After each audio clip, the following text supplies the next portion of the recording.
Naimbitahan nga pala kami ni Boy Ubo sa isang food park. Napakalaking achievement nga pala nito dahil nakadaupang palad pa namin ang aming mahal na mayor. Maaga pa nga lang ay dumadigsa na dito ang tao. Paano ba naman kasi guys, parang lahat ng pagkain dito ay nandito na. Ikaw na nga lang talaga ang mamimili kung anong gusto mong kainin. Nag-date nga pala kami ni Boy Ubo at kami lang ang nakakaalam. Char! So paano guys? Tara!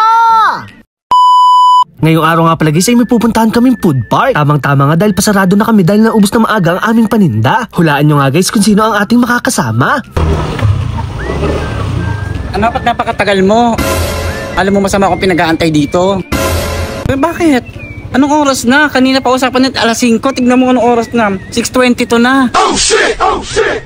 Hindi ko nga alam guys kung ako lang ba yung mayroong ganitong klaseng kaibigan. Siya na nga yung inangkas at sinundo, siya pa ang galit na galit. Bale guys, nandito na nga pala kami sa food park na aming pupuntahan. Dagsa na nga pala ang tao dito at wala na gaano maparadahan. Isang achievement nga ito dahil nakadaupang palad pa namin ang aming mahal na mayor. Masaya nga ako dahil nakasama kami sa mga naibitahan ng mga content creator. Nandito nga rin pala ang aming vice mayor at iba pang mga konsihal. Sana nga imaulit pa ang mga ganitong klaseng pagkakataon. Nandito rin pala guys yung iba pa namin mga kaibigan. Bale guys, eto nga pala ang tinatawag na Cab Stop Bagong Kabuyaw Food Park. Nagulat nga ako dahil unang araw pa lang ay napakadami na ditong tao. Nandito nga pala yung hinahanap-hanap ko na dragon fruit. Hindi ka nga pala dito magugutom dahil napakadaming street food. Nandito rin pala ang paborito kong shawarma. Sa mga mahilig naman sa iho-iho ay meron din silang available. May budget meal din pala ditong fried chicken na meron ng kanin. Sa mga mahilig naman sa overload ay meron din sila dito. Meron din takoyaki dito na abot kaya ang presyo. Maglalakad-lakad ka nga lang dito ay tsak na mabubusog na ang inyong mga mata. Kung hindi nga pala ako nagkakamali ay nasa 100 stall daw ang ilalagay dito. Napakahaba nga pala ng nilakad namin ni Boy Ubo at bigla kami nagutom. Binalikan ko nga pala itong paborito kong dragon fruit. Alam niyo ba guys na nag-date kami dito ni Boy Ubo? No choice na nga siya dito dahil kami lang dalawa ang magkasama. Hindi ko nga alam kung dito lang kayo nakakita ng nilibre mo na ay nagalit pa. Hindi na nga pala ako makikipag-date sa kanya sa susunod dahil ako na lang palagi ang gumagastos.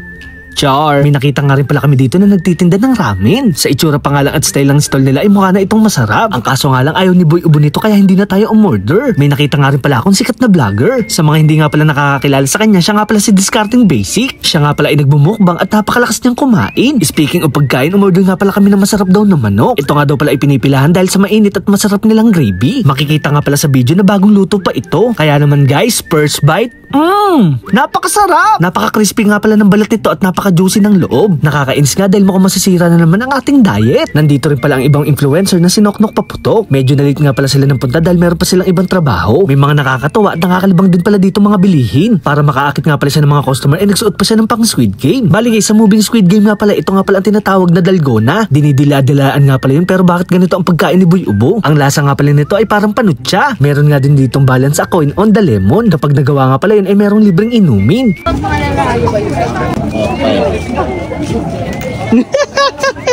May daya yung lemon.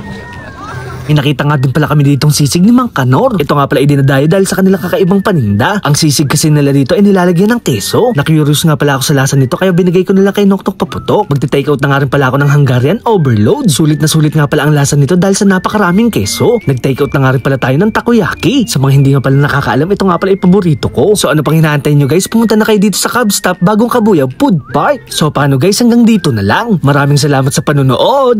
Paalam! Yeah!